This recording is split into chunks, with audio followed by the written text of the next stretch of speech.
মুজিব সিনেমায় ১ টাকা পারিশ্রমিক নেয়া ও রাজুকের জমি পাওয়ার গুজব নিয়ে মুখ খুলেছেন অভিনেতা আরিফিন শুভ। বিস্তারিত শাহিদ আহমদ জান্নাতীর ডেস্ক রিপোর্টে। ঢাকায় সিনেমার বর্তমান সময়ের অন্যতম জনপ্রিয় নায়ক আরিফিন শুভ শেখ মুজিবুর রহমানের জীবনী ভিত্তিক চলচ্চিত্র মুজিব একটি জাতির উপকার এ বঙ্গবন্ধুর চরিত্রে অভিনয়ের পর বেশ কিছুদিন আড়ালে ছিলেন তিনি।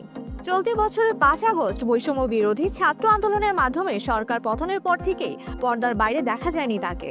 যদিও মুজিব সিনেমায় অভিনয়ের সময় থেকেই নানা সমালোচনার মুখে পড়েছিলেন শুভ।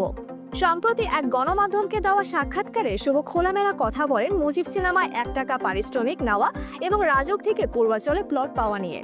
তিনি বলেন, এই সমালোচনাটা বড় একতরফা। শ্রমের মূল্য একজন মানুষ নিজেই নির্ধারণ করেন, এটাই কি স্বাভাবিক নয়?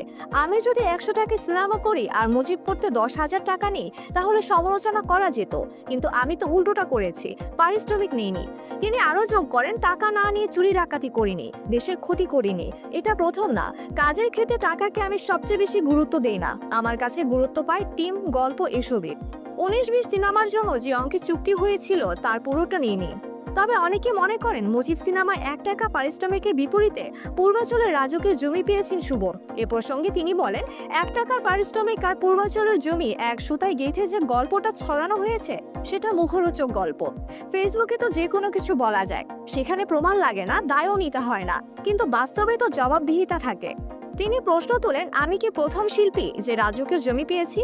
শিল্পী কোটায় আগেও ১৫১ জন প্লট পেয়েছেন, তাদের কেউ মুজিবে ছিলেন না, কেউ ১ টাকা পারিশ্রমিক নেননি। তাহলে তারা কিভাবে পেলেন?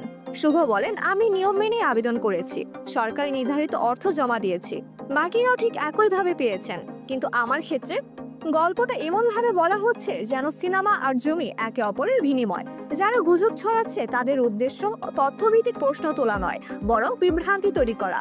আর আমরা জানি, বিভ্রান্তি তৈরির জন্য সত্যের চেয়ে মুখরোচক গল্পই বেশি কাজে দেয়।